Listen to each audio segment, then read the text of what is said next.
नमस्कार मित्रों, मैं अभिषेक सिंह आपके सामने तथागत सिविल सर्विसेज में फिर से उपस्थित हूं। आज हम लोग यहां पर सुप्रीम कोर्ट के जो आगे के भाग हैं या उसकी जो संरचना है, उसका जो स्वरूप है, उसके साथ ही उसकी जो शक्तियां हैं अधिकार सहित, उन सभी की के विषय में पढ़ेंगे। पिछली क्लासेस में हम लोगों ने सुप्रीम कोर्ट से संबंधित जितने भी विषय थे, जिसमें मुख्य रूप से आपने देखा कि सुप्रीम कोर्ट का गठन कैसे होता है, उसके न्यायाधीशों की नियुक्तियां कैसे होती हैं, उनको हटाने की क्या प्रक्रिया है, इसके साथ ही जो अन्य विषय हो सकते हैं सुप्रीम कोर्ट से संबंधित, जितने भी प्रकार के न्यायाधीश होते हैं इत्यादि, उनसे संबंधित वो सारे के सारे विषय हम लोगों ने पढ़ लिए थे। यहाँ पर आज हम लोग सुप्रीम कोर्ट की स्वरूप के विषय में पढ़ेंगे कि हमारे सुप्रीम कोर्ट का स्वरूप कैसा है। दूसरी चीज ये है कि ये जो स्वरूप उभर कर सामने आया है, क्योंकि सुप्रीम कोर्ट के पास व्यापक शक्तियां हैं और संविधान ने इसको बहुत ही शक्तिशाली बनाया है।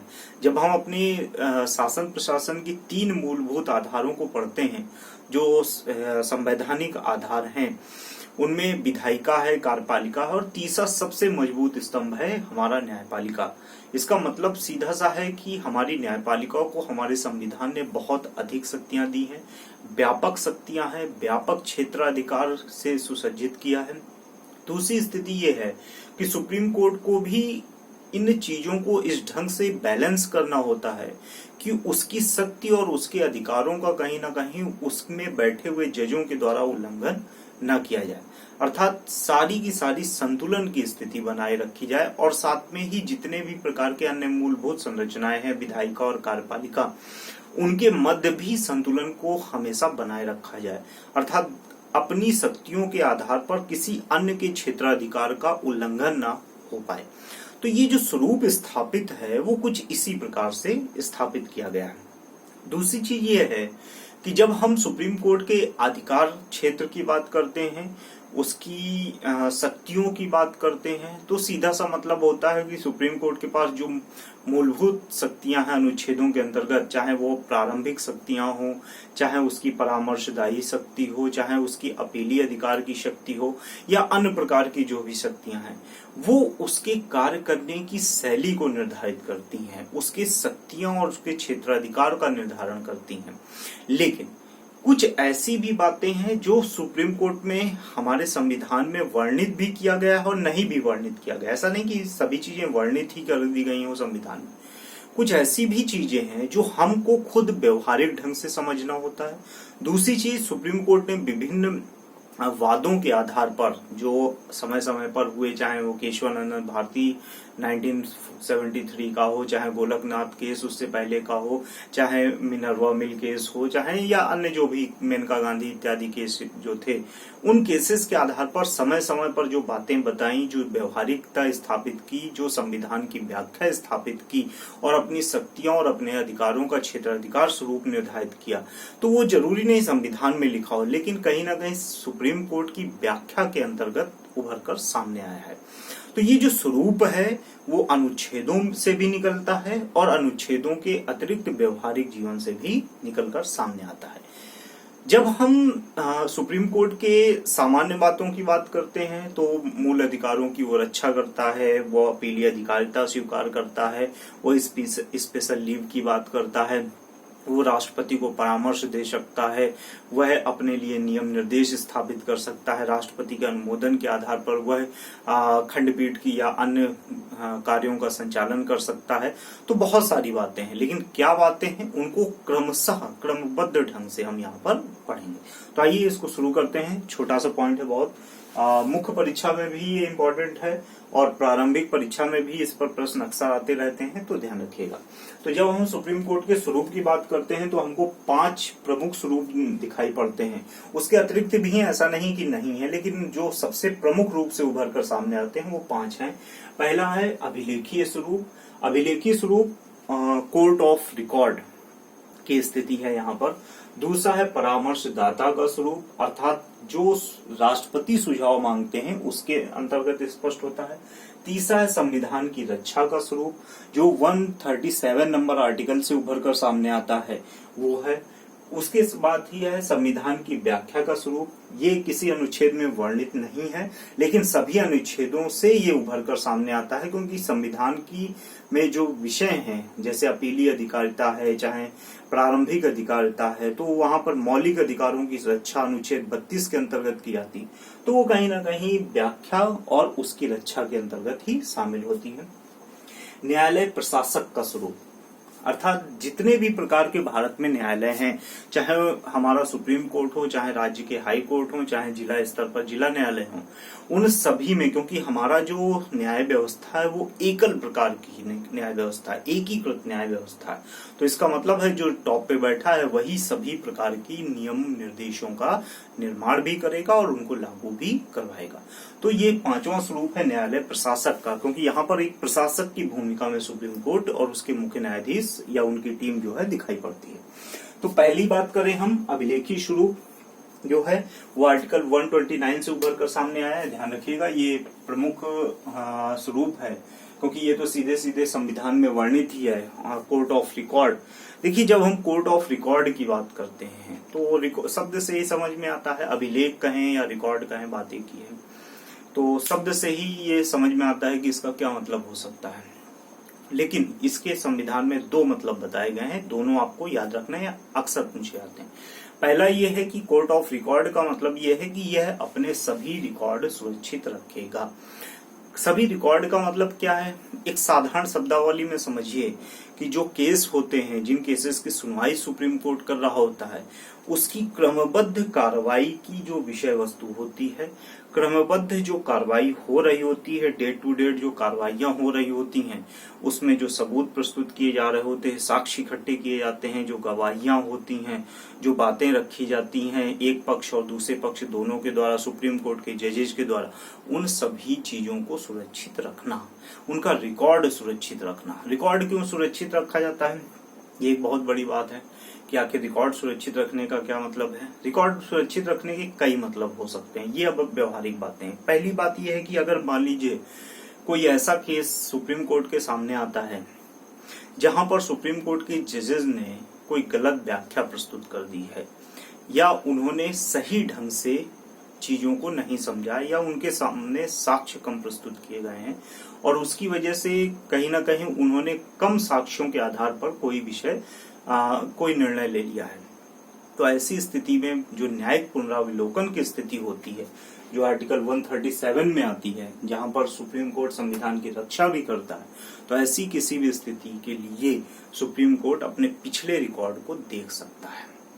कोई ऐसा केस हो सकता है जो पहले कभी घटित हुए केस से बिल्कुल समरूप है, सिमिलरिटी दिखाता है, एक ही तरह की स्थितियां हैं, परिस्थितियां हैं, बातें हैं, तो सुप्रीम कोर्ट के जजेस ने कैसे निर्णय लिया, कैसे कार्रवाइयां की होंगी, तो इससे क्या होगा, सुप्रीम कोर्ट का समय बचेगा, पैसा बचेगा, जो स्थिति है, और वो है दूसरे कार्यों में अपना समय लगा सकते हैं। तो शीघ्र से जल्दी से केस खत्म करने के लिए इस प्रक्रिया का भी पालन किया जा सकता है।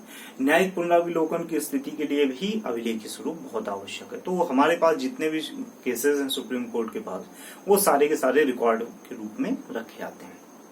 Office of court of record का दूसरा मतलब ये भी है अवमानना, अर्थात सुप्रीम कोर्ट की जितने भी निर्णय हैं, डिसीजन दिए गए हैं, अगर उनकी अवमानना की जाती है, उनका उल्लंघन किया जाता है, तो सीधा सा मतलब है सुप्रीम कोर्ट इसके लिए दंड दे सकता है। और ये ध्यान रखिएगा, ये अवमानना जो है वो अभिलेखीय स्वरूप के अंतर्गत ही है, अर्थात ये ध्यान रखिएगा, रिकॉर्ड रखना और अवमानना पर दंड देना, ये दोनों स्वरूप अभिलेखी के अंतर्गत आते हैं। अवमानना में दो स्थितियां हैं, देखिए दो स्थितियां, मतलब एक आपराधिक तरह से अवमानना करना, एक सिविल तरीके से अवमानना करना। सिविल तरीके से अवमानना करने का मतलब ये होता है कि अगर सुप्रीम कोर्ट में आपने कोई गवाही दी है और बाद में पलट गए, आपने कोई सुप्रीम कोर्ट से प्रॉमिस किया है जिसके आधार पर आपको छोड़ दिया गया है, उसका अवमानना किया है, या आप सुप्रीम कोर्ट में किसी अधिकारी ने कोई बात रखी है, वो फिर ध्यान नहीं दिया, उसने उसको पूरा नहीं किया है, या सुप्रीम कोर्ट ने किसी अधिकारी के बिहाफ पर कोई निर्णय ले लिया है या कुछ समय के लिए कोई निर्णय पेंडिंग कर दिया है और उस अधिकारी ने उस कार्य को पूरा नहीं किया है, उस व्यक्ति ने वो कार्य नहीं पूरा किया जो सुप्रीम कोर्ट में उसने कहा, इत्यादि। तो ये सिविल प्रकार से अवमानना होती है। आपराधिक अवमानना का क्या मतलब होता है? इसका मतलब होता है सुप्रीम कोर्ट के द्वारा जो निर्णय दिए गए हैं उन निर्णय को गलत तरीके से प्रस्तुत करना जनता के सामने। जैसे मीडिया अपने ढंग से उसको समझती है और अपने ढंग से उसकी व्याख्या करती है, तो गलत ढंग से व्याख्या करना। अगर सुप्रीम कोर्ट का कोई निर्णय है उसकी निंदा करना या उसका खुलकर विरोध करना या ऐसी कोई परिस्थिति उत्पन्न करना जिससे द्रोह हो जाए, विद्रोह हो जाए या कोई खतरनाक घटना घटित हो जाए, तो इसे आपराधिक ढंग से अवमानना कहते हैं।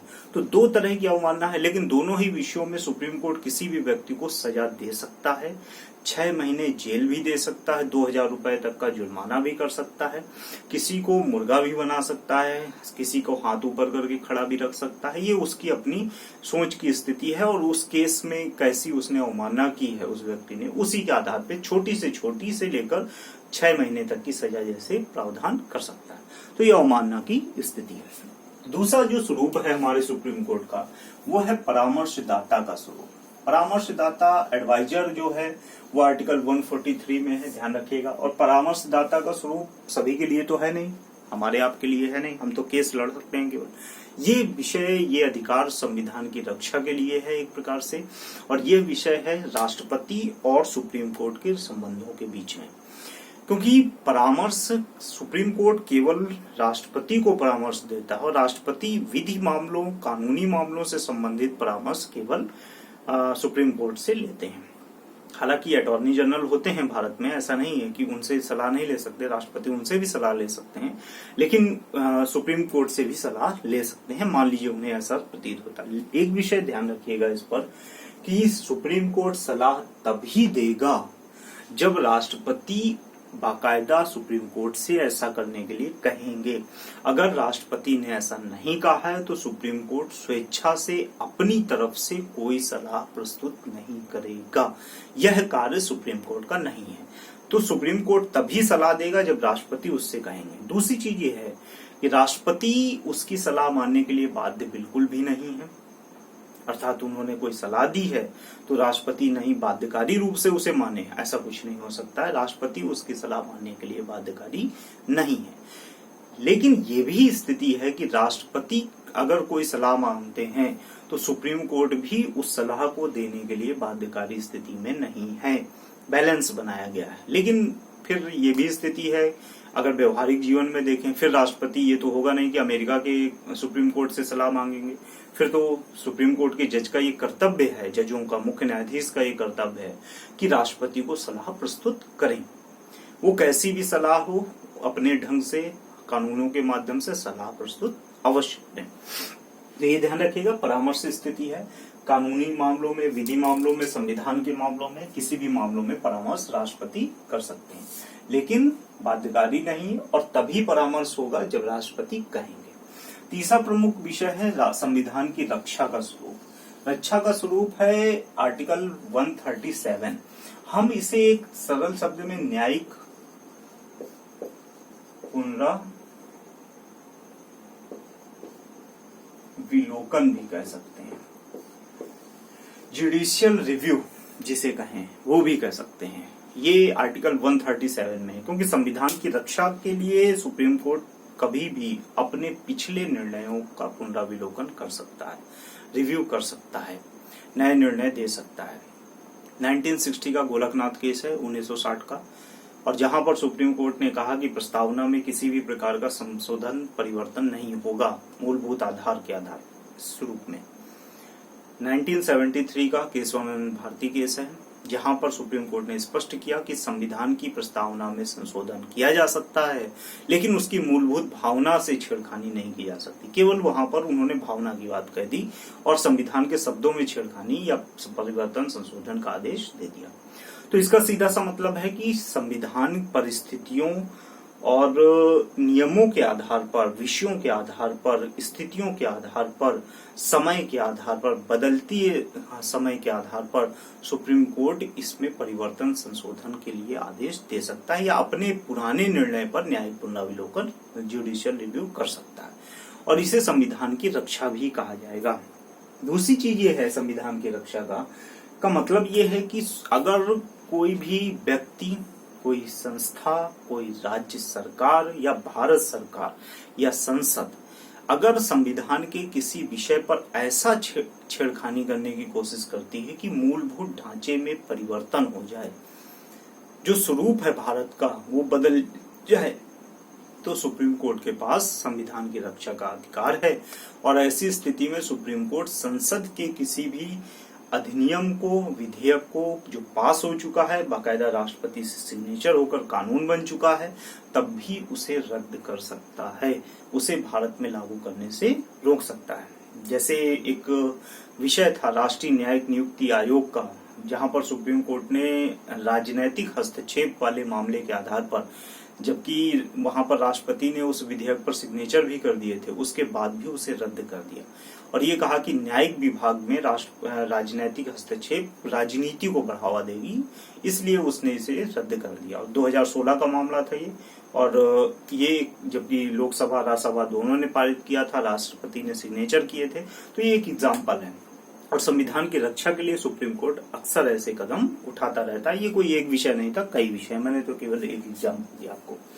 दूसरी स्थिति है संविधान की रक्षा का स्वरूप के बाद संविधान की व्याख्या का स्वरूप।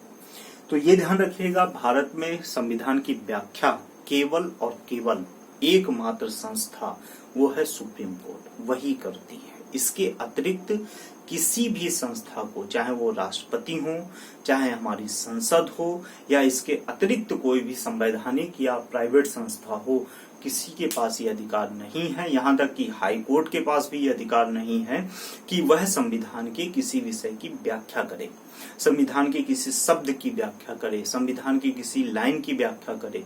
भारत में संविधान की व्याख्या करने का अंतिम और एकमात्र अधिकार जो है वो सुप्रीम कोर्ट के पास है। वो अलग बात है कि सुप्रीम कोर्ट इसके लिए बाकायदा खंडपीठ निर्मित करती है, 5 जजों की हो सकती है, आवश्यकता के अनुसार 7 जजों की, 9 जजों की, 13 जजों की तक हो सकती है। तो कैसी भी स्थिति, जैसे केशवानंदन भारती वर्सेस केरल जो वाद था 1973 का, ये भारतीय इतिहास का सबसे बड़ा केस माना जाता है, भारतीय इतिहास का। अगर समय के आधार पर देखें तो जो अयोध्या केस है वो एक अलग विषय है, लेकिन जहां पर खंडपीठ जो लगातार काम कर रही थी वो केशवानंद भारती केस जो है 1973 का, वो सबसे विस्तृत, सबसे बेहतरीन माना जाता है, क्योंकि वास्तव में संविधान की व्याख्या जहां पर हुई वो केशवानंद भारती केस ही था।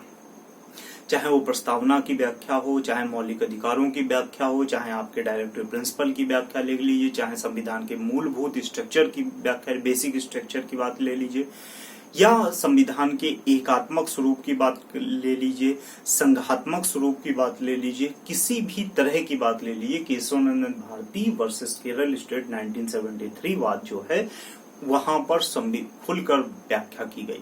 तो ये एक एग्जाम्पल है जहां पर संविधान की व्याख्या की गई। ऐसे ही मेनका गांधी केस में सुप्रीम कोर्ट ने हमारे मौलिक अधिकारों की व्याख्या की है।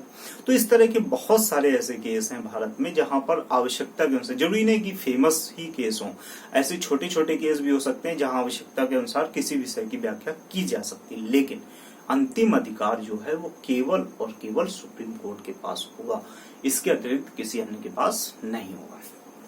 इसके बाद है न्यायालय प्रशासक का स्वरूप। ये संविधान के अधिकार के अंतर्गत है।